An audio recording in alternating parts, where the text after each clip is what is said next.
1 week away, oh my God, from Steelers players reporting to training camp. And joining us now on the Fan Hotline is our great friend, tremendous beat writer from the Post-Gazette, Ray Fittipaldo. He's brought to you by the Western PA injury attorneys, Larry Kelly and Joe George from LGKG, your home team. Good morning to you, Ray. How's it going? Good morning, guys. We don't have that problem in football, do we? We sure don't, which is enough of a reason alone, Ray, to say, hey, let's do this thing. Kansas City, Steelers, who else? Green Bay. Packers, yeah. They all win Super Bowls. And it's just so funny that the Steelers are one of the flag-bearing franchises in the entirety of the NFL, and here we are in tiny little Pittsburgh. Make that make sense. Seems like a pretty good thing, the salary cap. Where would the Penguins have gone if not for the lockout back in the early 2000s? They'd be getting outspent by the Rangers, Montreal, Toronto every damn year, and now it's an even playing field. We digress. Ray, you got 1 week of freedom left. 1 week. What are you most looking forward to at training camp? Who are you looking forward to talking to? What storylines? Just a little primer here 1 week out.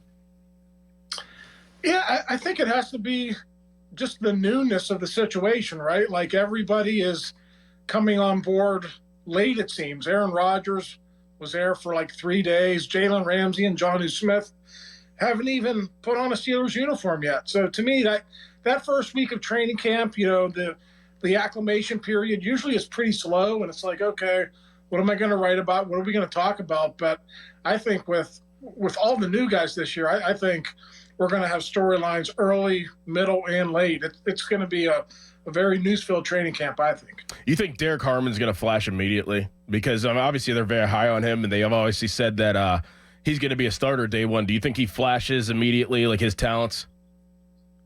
Yeah, I mean, he has to, right? Like, you know, the one thing about the Steelers is they don't always hand over starting jobs to rookies. Like, you can go back to, like, Broderick Jones didn't start right away. Joey Porter Jr. Yeah, Joey didn't start right away. Yeah, so it's like, okay, we're going to hand this guy the starting job in May.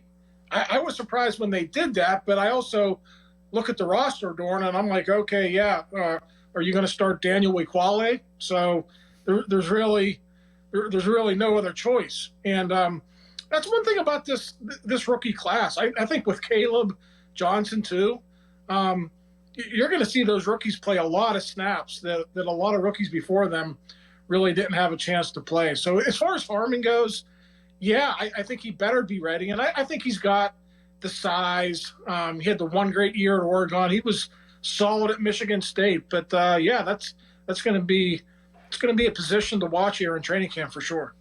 Broderick Jones, you're going to be keeping a close eye on that guy. And do you think, I guess, what % chance would you give, what a great sports radio question, of him reaching his potential here in year number 3, playing his natural position? Man.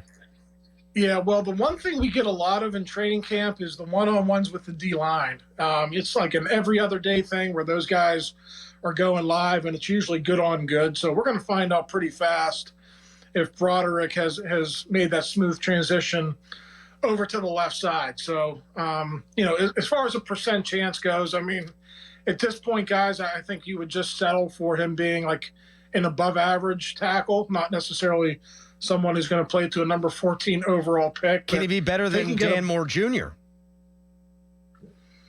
Yeah, he better be. I mean, Dan Moore Jr. was a nice player for you, but he gave up too many sacks, guys. Yeah, you need Broderick Jones to be better than Dan Moore, yes, for that draft pick to work out. I will say that. Will Peyton Wilson be an every down linebacker? Yeah, that's another storyline from the spring that I thought maybe was a little bit underplayed. The fact that you know, they bring in Malik Harrison, everyone thinks, okay, Malik Harrison is going to be your downhill thumper. He's going to start, and then we find out that Peyton Wilson's going to get that first look out there. And you know, from what I saw in the spring, you know, take it for what it's worth. You know, Peyton was really good out there. So I kind of like having all your best players on the field all the time. Like I get the specialization, and listen, guys, there's going to be games against the Ravens where they're going to need Malik Harrison. They're not necessarily going to need Peyton Wilson on first and second down in those games. But when you're playing passing teams, yeah, get him out there. He's one of your best athletes. Guy can run. He's a playmaker. We saw the scoop and score against the Bengals. We saw the pick against the Ravens that won that game. So that guy's a playmaker. I think you have to try to get him out there as much as you can. And I think that's probably, the plan behind the whole thing. Ray, Jeremy Fowler every year polls executives, coaches, assistant coaches, front office personnel, and then based on their answers will rank the players 1 through 10 at each position. Aaron Rodgers would have been then the 14th, I think, best quarterback in the NFL according to these people. Does that sound right to you? 14th? Yeah, I mean, I was like wasn't Jalen Hurts like number 8 or something? He was like 9. That on that list? Starkey blew a gasket yesterday defending Jalen Hurts. It was quite good radio, actually. Yeah, I mean, I think Jalen Hurts is way too low there, too. I mean, not only is that guy a great player, but he's a great player in the biggest moments. So I think that has to count for something. But, yeah, in terms of Rodgers, top half of the NFL, that's probably about where he is. He's not the player that he once was. So I don't have an issue with that. I'd have to see the other players who were before him, like 11, 12, 13, but that sounds about right for me. Ray, realistically, are or should the Steelers be interested in Jauan Jennings or Terry McLaurin, who are unhappy and want new contracts? Yeah, I mean, they should be interested, Dorin, but at what price? Like, I can't see them giving up draft capital knowing that they need that draft capital 9 months from now. I just don't see a scenario where they would be able to swing either of those deals. But if you're asking me if Terry McLaurin or Jauan Jennings would be really good for the Steelers offense, yeah. I mean, they are in need of a number 2 receiver, and both those guys would certainly fit the bill. So unless you're talking like a player-for-player deal where you're not going to give up draft capital, I just don't see it happening. Would you trade TJ for McLaurin? Boy. The thoughtful cough there from Ray, buying a little time. Yeah. Savvy move. I mean, you weigh in the age of those guys. I mean, I still wouldn't do it. Like, the one thing I keep coming back to, guys, is, you're building this team for a 1-year run, and then you're going to blow it up by not signing your best player. Like, I just think it's eventually going to get done, but I do enjoy going through these scenarios because it's thoughtful. And Terry McLaurin, I think Terry McLaurin is probably a top 7, top 8 receiver in the NFL. So that guy would help any team that he comes on. That's why I think Jauan Jennings is actually a fairly realistic target, depending on how disgruntled he actually is, Ray. He's had one pretty good year in the NFL. Before that, he was a decent player who didn't put up great statistics, but I don't think he's the kind of guy that would break the bank. It would probably fit well into a salary structure where you're already paying your number 1 wide receiver $30 million. If you're paying him, I don't know, Darius Slayton money, 3 years, $12 million, I would jump at an opportunity like that. Well, I mean, we're just speculating here, but do the Steelers want to go down the road they did with Ayuk, where you think it's going to happen, and then in the end, the agent and the player really were just using you, it seemed like, to get that deal done where they wanted to be. So I would answer that like this, Ray. I'm sorry to interrupt.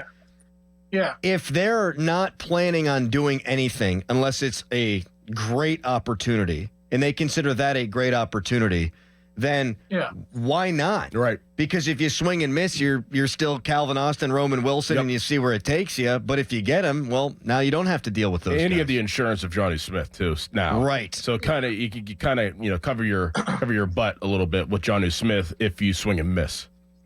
And the one thing about Jennings, like, it took us a second to get DK Metcalf. What are we talking to get Jennings? A third or a fourth? Maybe. So that in that scenario, you are probably talking the more realistic one as opposed to Terry McLaurin. Doug Whaley going to join us from 9 o'clock until 10. I got one here for you, Ray. So Terry McLaurin speaks yesterday, and he was very professional but clearly pissed. T.J. Watt hasn't talked since January. If you were to talk to T.J. Watt on day 1 of camp, if he's there, do you think he'd be as mad as Terry McLaurin? Would he have as good of a reason to be mad as Terry McLaurin? Well, that's going to be interesting. It is notable that McLaurin showed up because he didn't show up for minicamp either. Right. I would think if TJ does show up, that they will be at least at the amicable stage where things are talking and he's okay with where the negotiations are. It's probably not going to be close to being done, but I would say if he shows up, there wouldn't be a lot of, contentious feelings and things of that nature. So I'll say he wouldn't be as angry as McLaurin. Ray, this was wonderful. You have 1 week left of freedom. What will you be doing with yourself? Staycation, guys. Cutting the grass, doing stuff around the house. Boring, huh? Well, no. Do you like cutting the grass? I love cutting the grass. I do, too. It's like, it's my exercise for the day. I'm out there for 2 hours sweating my butt off. So 2 hours? Yeah, it's about around what it takes for me to. Dorin, you played in the NFL, and Ray is a wealthy man. I mean, 2 hours to me, it takes me probably 45 minutes to do my grass. Oh. Yeah. Oh, you got to trim and stuff, too, right? So. Yeah, I broke another weed whacker, by the way.